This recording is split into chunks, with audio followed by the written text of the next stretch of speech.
A comunidade educativa do Instituto de Poio reclama a Xunta que dote de orzamento o ciclo medio de guía no medio natural. Explican que os gastos só deste ciclo ascenden a uns 50.000 euros, mentres que o orzamento total e anual do Instituto non supera os 90.000. Hoxe concentráronse as portas dese centro para reclamar unha partida específica para impartir esta formación.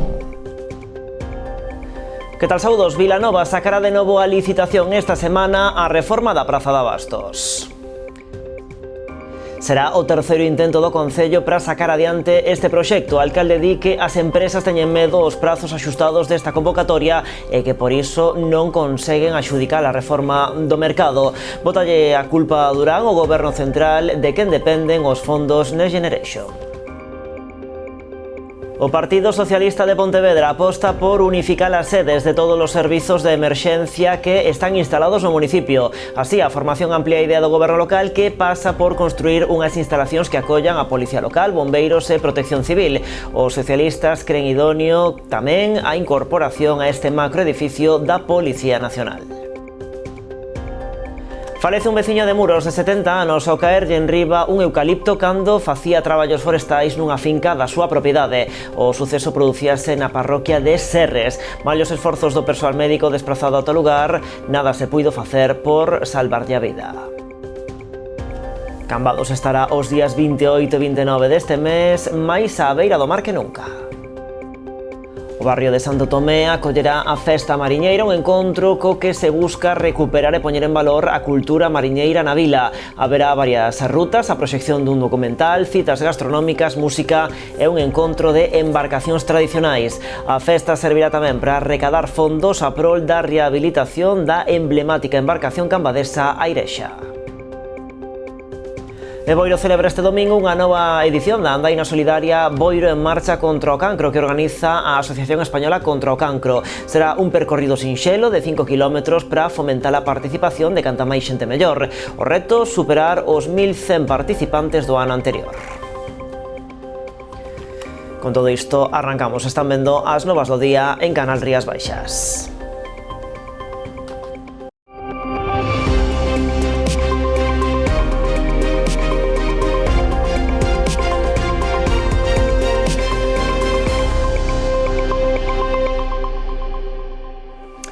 Encontro entre o presidente da Xunta e o alcalde de Vilagarcía. Alberto Varela trasladoulle a Alfonso Rueda distintas demandas para a cidade, algunhas delas peticións históricas. O futuro centro de saúde centrou boa parte do encontro. Ante a demora do proxecto, o rexedor pediulle ao presidente que se aclaren os prazos, deixando Rueda un anuncio. Vai saír a licitación neste mesmo mes. Outra petición de Varela é a ampliación do polígono do Pousadoiro que hai xa unha década piden os empresarios da cidade. O alcalde insistiu a Rueda que este proxecto resulta esencial para o despegue do sector industrial e o desenvolvemento económico da comarca, xa que existen empresas interesadas en instalarse nesa zona. O alcalde Varela tamén lle lembrou a Rueda que a Xunta ten paralizada a construción da estación intermodal ao tempo que lle pediu reforzar a seguridade viaria nas estradas de titularidade autonómica, reiterando a necesidade de reformar as avenidas de Cambados, Rosalía de Castro e Agustín Romero. A remodelación da fachada marítima de Raxó en Poio encara a súa recta final. A reforma, que sufriu varios atrasos, está orzamentada en máis de 900.000 euros, dos que o Ministerio para a Transición Ecolóxica aporta $500.000. Esta mañá visitou eses traballos o conselleiro do Mar, que destacou que este tipo de intervencións buscan integrar os espazos portuarios nas vilas. Unha obra que vai, pois eu creo que no camiño de intentar facer o posible que a unión dos portos coas vilas pois seña pois o máis atractiva e o máis cómoda para a xente posible. Unha obra onde ademais pois, se aproveita incluso para facer eses traballos que son necesarios e que estou seguro que ademais houve un seguimento pois moi continuo por parte da alcaldía de mellorar as infraestructuras que non se ven, esas que están soterradas, esas que ás veces a xente non se dá conta delas pero que son fundamentales para o día a día das persoas. Nos entendemos que é un proxecto integrador, é dicir, un proxecto que era totalmente necesario e prioritario para o noso concello e para, en este caso, para Raxó en particular, e bueno, e esperemos que en breves, en poucas semanas, se remate de forma definitiva e a partir de aí, pois veciños e veciñas e visitantes pois poidan disfrutar pois dun espacio que está integrado, un espacio que ten prioridade peatonal e que o que se pretendía un pouco era que fora pois, un espacio integrador, decir, onde os peatóns e, como decía antes o conselleiro, decir, a actividade mariñeira puderan convivir e compartir ese espazo. Logo nos esperemos que en próximas semanas que xa poida rematar esa obra. Vilanova sacará de novo a licitación esta semana a reforma da Praza de Abastos. Será o terceiro intento do Concello para sacar adiante este proxecto. O alcalde di que as empresas teñen medo aos prazos axustados desta convocatoria e que por iso non conseguen adxudicar a reforma. Botalle a culpa ao Goberno Central de quen dependen os fondos Next Generation. Sale ahora a contratación otra vez. El problema que tiene el proyecto de remodelación son los plazos que marcó Madrid, que hace que todo el mundo lo pase muy mal para tratar de contratar, porque las empresas tienen miedo. Hemos hecho otra vez otros cambios, lo vamos a volver a sacar, y no puedo decir lo que pasa, porque en teoría van a venir las 2 veces anteriores y al final cogen miedo y no se presenta nadie. Si no, pues al proyecto no renunciamos bajo ningún concepto, pero cambiaremos el modelo de financiación y seguiremos para el año si no lo coge nadie esto, porque esto tiene que estar acabado el 31 de diciembre. Las empresas tienen miedo, es que no pueden dar esos plazos, oye.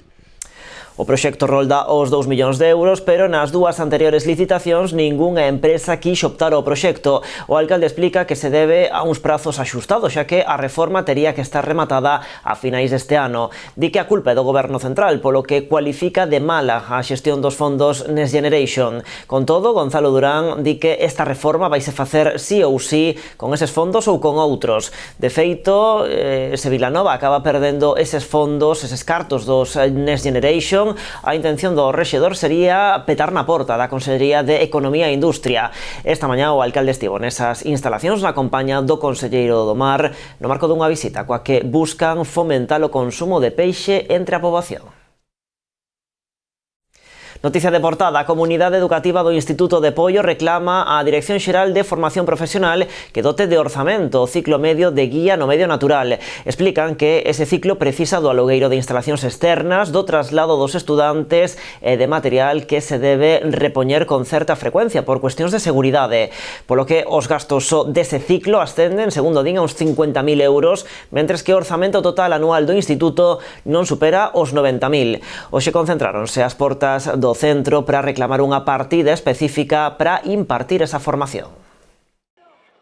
Concentrados ás portas do Instituto de Poio, alumnado, familias e profesorado reclamaron este mediodía un orzamento específico pro ciclo medio de guía no medio natural. Non queren invertir no ciclo, van facer 4 novos ciclos, pero o noso non o queren financiar os centros onde tenemos que facer as prácticas, e se non facemos as prácticas o título non sirve de nada.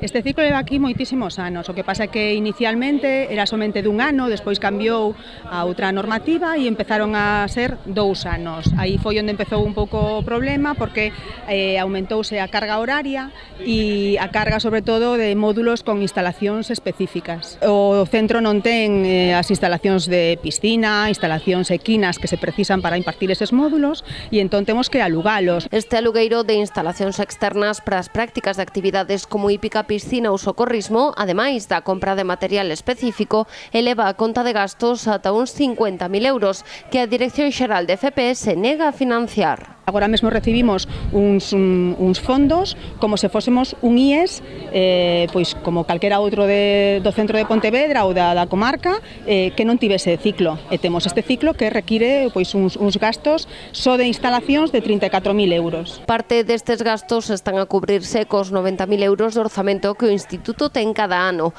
O restante saiu dos aforros do centro, pero o colchón xa se rematou, polo que a negativa da Xunta a dotar de orzamento este ciclo pon en perigo a formación dos 44 alumnos matriculados. As prácticas queren que o profesorado haga trabajos de tarde con cursillos, con gafas virtuales tamén, o si no tendríamos que ir a otros centros, tendrían que ir a Silleda ou a Gondomar, los unificarían.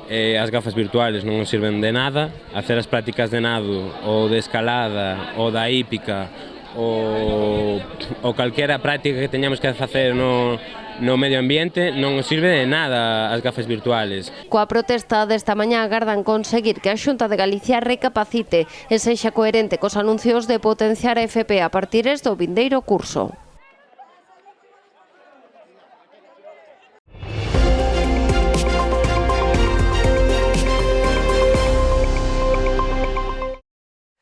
O Partido Socialista de Pontevedra aposta por unificar as sedes de todos os servizos de emerxencia que están instalados no municipio. Así, a formación amplía a idea do goberno local, que pasa por construir unhas instalacións que acollan a Policía Local, Bombeiros e Protección Civil.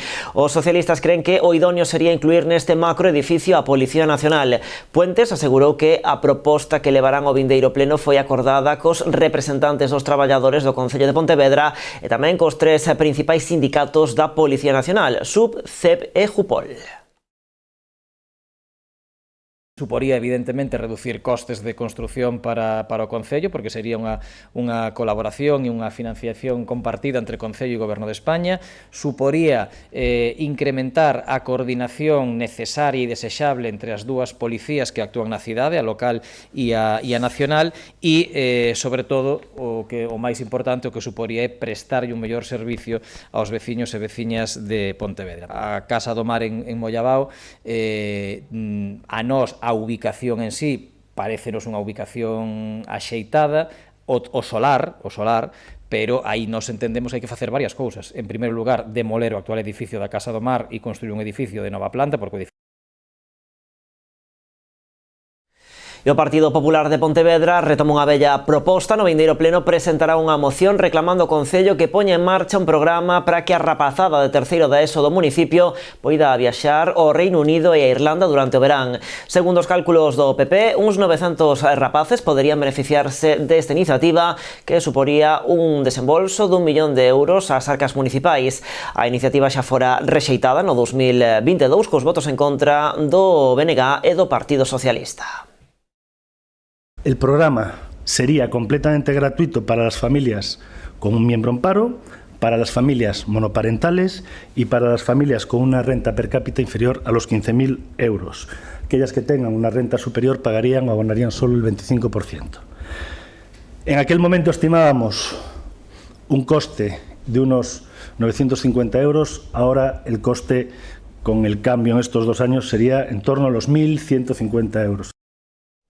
E aínda da política, o Partido Popular levará ao Senado, a través do seu senador Manuel Ruiz, unha moción para o seu debate e aprobación na vindeira Comisión de Cultura. Queren instar ao Goberno Central a que, da man do Ministerio de Cultura e Instituto Cervantes, se asine un convenio de colaboración co Museo de Artes do Gravado á Estampa Digital e o Concello de Ribeira, que sirva para promover en todo o territorio nacional e tamén no estranxeiro a riqueza cultural dos grandes gravadores. Dende o PP sosteñen que nesa institución, emprazada na parroquia ribeirense de Artes, se concentra a colección de gravados máis importante de Europa en mans privadas, o contar con máis de 40.000 exemplares xunto unha biblioteca ilustrada de primeiro nivel. Os fondos foron cedidos no seu día polo seu promotor alma mater, Javier Expósito, en comodato ao Concello, que é agora quen o xestiona a través da Fundación Rural Artes. O barrio cambadés de Santo Tomé porá en valor a cultura e a tradición mariñeira a través dunha festa finais deste mes. Coñecemos os detalles do programa logo da publicidade.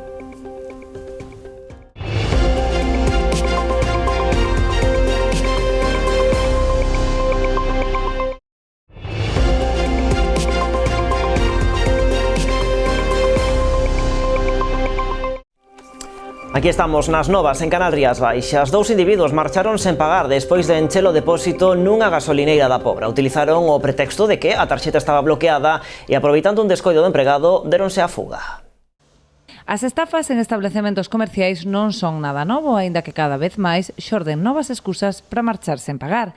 Foi o que pasou nesta gasolineira da Pobra, onde utilizaron o pretexto de que a tarxeta de crédito estaba bloqueada. En este caso era alguien que no quería pagar, llenó el depósito y lo original de las circunstancias, la disculpa que argumentó para no hacerlo, tratar de engañar de que realmente no tenía esa intención, y era que cuando llegó pasó la tarjeta bancaria y no le funcionaba. Intentó 3 veces y entonces llamó a la banca electrónica y le dijo, bueno, no sabemos si llamó o si simulaba que llamaba, que es lo más probable, lo segundo, y que, bueno, que la tenía bloqueada por una compra online que había hecho por la mañana y que se la desbloqueaban en un momento, en un rato. Estuvimos esperando ahí, 5 o 7 minutos, y cuando veíamos que realmente la operativa no funcionaba y no iba a funcionar, le dijimos que apartara el vehículo para que vaciarle el combustible que le habíamos echado. Lo apartó, y en un momento que mi compañero fue a buscar la máquina para para realmente proceder al vaciado del depósito, cogió e se marchou con toda a presa. O propietario da estación de servizo xa presentou a correspondente denunciante á Garda Civil, aínda que consciente de que ten pouco percorrido, posto que a cantidade estafada non supera os 80 euros, pretende contribuir a que os presuntos timadores non sigan a facer das súas. Informamos y denunciamos todos estos casos porque realmente creo que hoy es importante que, aunque el recorrido sea muchas veces escaso, frustrante, pues oye, ponerlo en conocimiento de las autoridades competentes. Llamamos a la Guardia Civil, incluso estuvo la policía local y bueno, incluso nos pidieron las imágenes. Sí que también nos dijeron que oye, bueno, que querían las imágenes porque había más incidencias de un tipo de personas, porque eran dos personas de Europa del Este y que podían ser los que habían tenido un par de incidencias en nuestro contorno en estos días. Malia que desta volta tocoulle el, Manuel Durán insiste en que se tratou dun feito illado e que afortunadamente este tipo de sucesos non son moi habituais. Falece un veciño de Muros de 70 anos despois de que lle caera en riba un eucalipto cando realizaba traballos forestais nunha finca da súa propiedade. O suceso producíase na parroquia de Serres. Malia os esforzos do persoal médico desplazado ata o lugar do accidente, nada se puido facer por salvarlle a vida. Ata o lugar desplazáronse numerosos equipos de emerxencias, entre eles o helicóptero medicalizado de Urxencias Sanitarias de Galicia, aínda que finalmente non chegou a intervir. Seguimos con outros asuntos. O Concello de Boiro convoca o proceso selectivo para a confección dunha bolsa de emprego para a contratación dun total de 15 socorristas para desempeñar a súa función en varios areais do municipio. Para participar neste proceso selectivo é preciso ser desempregado e estar inscrito no Servizo Público de Emprego de Galicia. As persoas candidatas deberán cumprir unha serie de requisitos, entre eles estar inscritas no Rexistro Profesional de Socorristas Acuáticos de Galicia. As bases do proceso selectivo e toda a información está xa disponible na páxina web municipal boiro.gal. Fomentar a cultura do emprendemento no eido educativo é o obxectivo que persegue Depoemprende na Escola, o programa impulsado dende a Deputación de Pontevedra. Hoxe dende a Praza da Peregrina da capital pontevedresa despediuse unha nova edición. Preto de 300 alumnos de toda a provincia instalaron os postos das cooperativas nas que levan traballando todo o curso.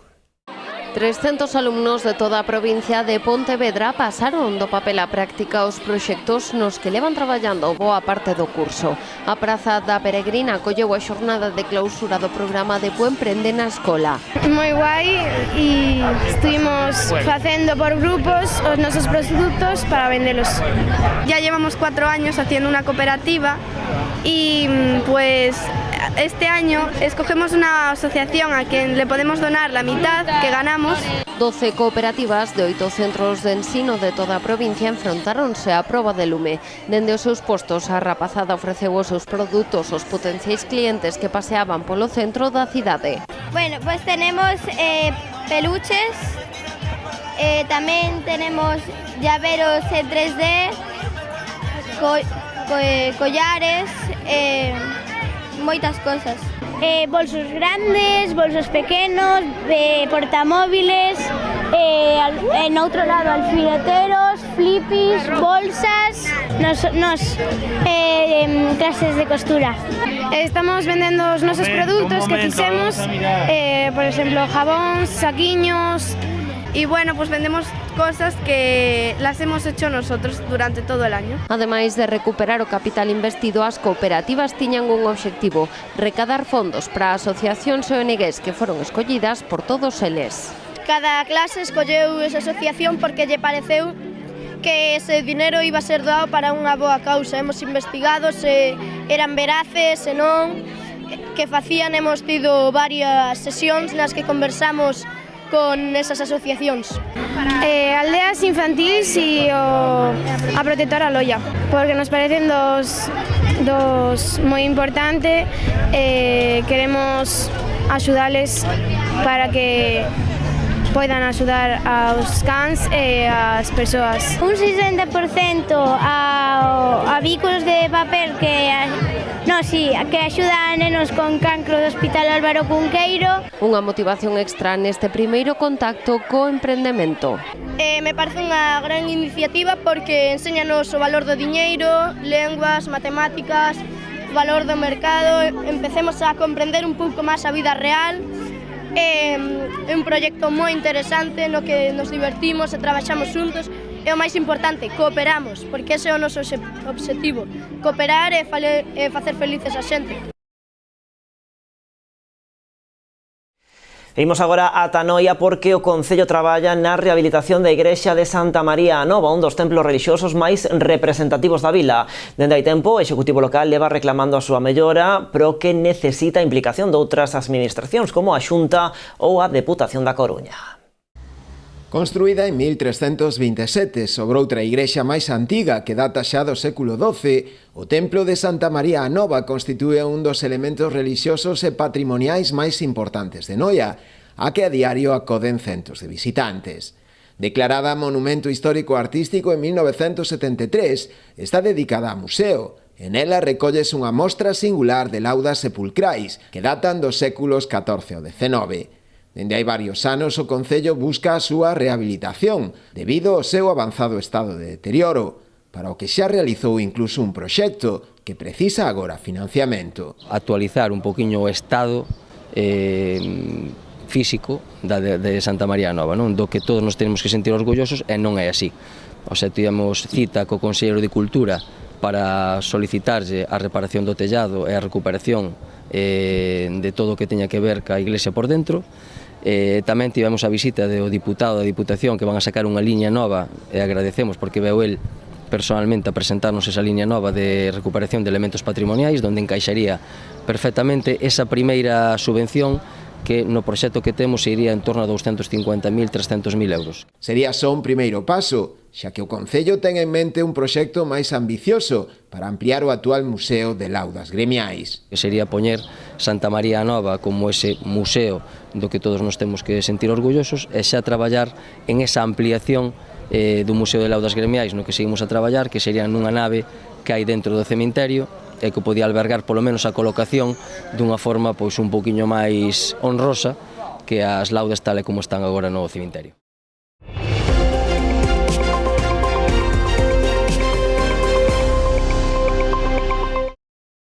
Cambados estará os días 28 e 29 deste mes máis á beira do mar que nunca. O barrio de Santo Tomé acollerá a Festa Mariñeira, un encontro co que se busca recuperar e poñer en valor a cultura mariñeira na vila. Haberá varias rutas, a proxección dun documental, citas gastronómicas, música e un encontro de embarcacións tradicionais. A festa servirá tamén para recadar fondos a prol da rehabilitación da emblemática embarcación cambadesa Airexa. A actividade cultural en Cambados verase reforzada este verán cunha festa mariñeira. Terá lugar os días 28 e 29 deste mes no barrio de Santo Tomé. Busca recuperar e poñer en valor a cultura mariñeira na vila. Nace coa idea de que quede dentro da programación cultural de Cambados esta edición, non? Vais a celebrar os días 28 e 29 de xuño, basicamente aquí no barrio de Santo Tomé, en dous focos, un é Salón Peña por unha serie de actividades que hai a cuberto e outra é na Praza do Conde do lado, que vai ser moi diversa, moi atractiva e sobre todo que é unha actividade de posta en valor do patrimonio cultural marítimo que temos aquí. A festa é organizada polo Concello de Cambados e o colectivo Vela Tradicional Cambados. O seu programa inclúe unha ruta de marisqueo con Guimatur e outra centrada no patrimonio etnográfico. Tamén varias actuacións musicais, a proxección dun documental, unha degustación de ostras e un xantar mariñeiro. O cartel complétase cunha varada de dornas e unha vistosa concentración de embarcacións tradicionais. Suelen ver embarcacións do Grove, da Illa de Arousa, de Carril, tamén da outra ría, como pode ser Porto Novo. Digamos que xuntamos embarcacións tanto desta ría de Arousa como de Pontevedra principalmente. Tamén da outra banda da ría, como pode ser Ribeira, Rianxo.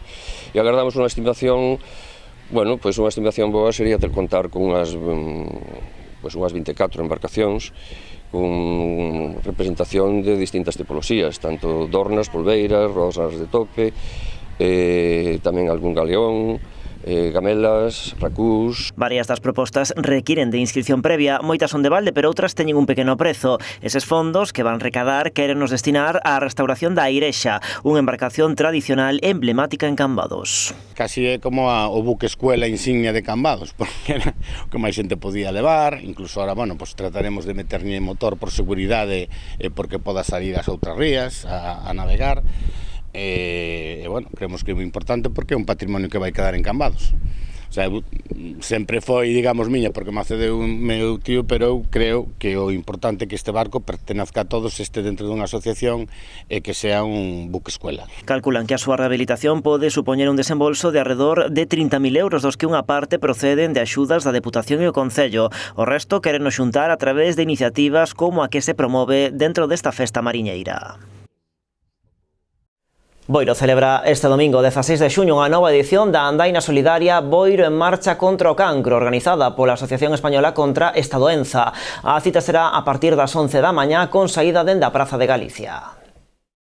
Esta mañá presentábase no Concello unha nova edición da andaina solidaria Boiro en marcha contra o cancro, que organiza a Xunta Local da Asociación Española contra o Cancro, en colaboración co Concello. A cita será xa este vindeiro domingo 16 de xuño. A saída da proba está prevista para as 11 da mañá dende a Praza de Galicia. Será un percorrido sinxelo de 5 kilómetros para fomentar a participación de canta máis xente mellor. O reto, superar os 1.100 participantes do ano anterior. A ver si o ano pasado fomos 1.100, este ano se fóramos 1.000 xa bueno, pero bueno, vamos por aí e ahora mismo estamos nas 700, entonces a ver hasta domingo, porque despois aínda se inscribe moita xente o día da andaina. Vai ter un percorrido de 5 kilómetros, cun recorrido moi suave, vaise percorrer todo o que é o paseo marítimo de Barraña, tamén o estuario do río Coroño e de novo volveremos á Praza de Galicia. Dende aquí animar os veciños e veciñas de Boiro que se anoten a este tipo de iniciativas, unha iniciativa solidaria. Está máis que demostrado que Boiro é un pobo solidario. Todo o recadado na proba irá destinado á investigación contra a enfermidade. O que recaudamos vai toda a Coruña. Quero que sepades que Coruña tuvemos unha reunión no Centro de Investigación no CIMUS en Santiago, e Coruña donou 1.200.000 euros a 6 chavales que querían empezar a investigación. Entonces eu ese día vin toda contenta, porque me encantaría que todo o mundo supera onde van os cartos, porque a veces a xente duda, os cartos a onde irán? Pois isto foi unha inversión maravillosa. Aqueles 6 rapaces fartáronse de darnos as gracias. As inscripcións xa están abertas cun prezo de 8 euros para persoas adultas e de 5 euros para menores de 12 anos. As inscripcións van a ter un precio de 8 euros para as persoas adultas, 5 euros para nenos e nenas menores de 12 anos, e se poderán facer as inscripcións ou ben na Oficina de Turismo de Boiro, así como na Farmacia Ortopedia na Torrente, na Galería Sargadelos e en Modas Nati tamén online. Dende a organización agradecen a colaboración de todos coa causa, especialmente aquelas firmas e empresas que axudan coa proba, animando a participar nela. O torneo con Galsa de fútbol base Concello de Ribeira conseguiu recadar preto de 10.000 euros para a Fundación Aladina. Trátase dun evento deportivo internacional que destaca polo seu carácter social en beneficio desta entidade que apoia os nenos enfermos de cancro. O Auditorio de Ribeira acollía esta mañá o acto simbólico de entrega do cheque por valor de 9.780 euros para a Fundación Aladina. Foi a cantidade recadada no torneo con Galsa de fútbol base Concello de Ribeira que se celebrou a finais de maio na Fieiteira. Foi un orgullo contar con esta competición nas nosas instalacións municipais. Tamén fixemos un importante esforzo para que estivesen a punto, para que puderan ter unhas instalacións da mellor maneira para xogar un campeonato internacional. Por parte deste Concello, darlle as grazas especiais tamén ao padriño da competición, a don Ramiro Carregal, e a todas as pequenas e medianas empresas que tamén fixeron doazóns. Visiblemente emocionado o promotor do torneo, Julio Mariño, quixo agradecer a implicación de administracións, empresas e sociedade en xeral nesta iniciativa que, máis aló do seu valor deportivo, ten un fin social. Es lo que me motiva porque hoy hacemos el acto, pero ya la Fundación Aladina ya te han entregado en su cuenta la cantidad esta, y ya lo que me habla Paco Arango, su presidente, y la carta que me manda a los niños es lo que me motiva a mí a seguir para adelante. Nos enorgullece saber que es un fin de semana de competición y diversión, pero que se aúna también ese factor, ¿no?, de recaudar fondos para una causa tan noble como es esta y que nos toca a todos de cerca de alguna manera. A Fundación Aladina leva anos traballando en favor dos nenos con cancro e as súas familias para facer máis amable a súa estancia nos distintos hospitais cos que colabora. Esta fundación que está encargada de proyectos tan importantes como la humanización del área oncológica del Hospital de Valencia, como la inauguración del circuito de golf del Niño Jesús con John Ram, o como el que me tocó inaugurar a mí en su momento, que fue la renovación del área de trasplantes del Hospital Niño Jesús del Maktub. E o Concello da Pobra amplía este ano a súa oferta de actividades deportivas con novas propostas como baile ou piragüismo. Destaca ademais o gran número de competicións deportivas que acollerá o municipio durante todo o verán. En total serán máis de 20 disciplinas as ofertadas polo Concello da Pobra este verán no marco das escolas deportivas para nenos e actividades para adultos. As principais novidades desta edición son a incorporación de baile latino e piragüismo. Este ano, por exemplo, vamos ter bailes latinos como oferta para maiores de 14 anos. Tamén vamos a intentar implantar piragüismo, tamén vamos a ter algunha clase máis promovida polo propio Concello de fútbol sala, por mencionar algunhas, que prácticamente temos en casi todas as disciplinas. Eu animar a xente a que participen, que se anoten, que aproveiten as vacacións e o tempo de verán, a parte para descansar e disfrutar, tamén para facer actividade deportiva que tan importante é. Ademais das actividades formativas para as que se abrirá o período de preinscripción o próximo luns, a Pobra acollerá durante toda a tempada estival numerosas competicións. Comezaremos con un trofeo de rodas de niveis de patinaxe artística no Polideportivo da Rúa Venecia. Teremos tamén o 6 de xullo a terceira carreira solidaria Móvete pola Diabetes. Contaremos tamén o 6 de xullo ca 19 Bandeira Traíñas Concello da Pobra do Caramiñal. Tendremos tamén o torneo básquet de Pobra 3x3, o circuito de tenis Barbanza, o trofeo Conde Fenosa de fútbol, un torneo de vólei praia, un torneo de xadrez na rúa, a carreira popular, a milla urbana nocturna e a cronoescalada a Curota. Os interesados en obter máis información poden facelo a través da Oficina de Deportes situada na Casa da Cultura. Pois así poñemos o punto final ás novas do día de contado aquí en Canal Rías Baixas, nova edición do programa Falemos. Máis actualidade en canalriasbaixas.com e tamén nas nosas redes sociais. Como sempre, graciñas por estaren aí.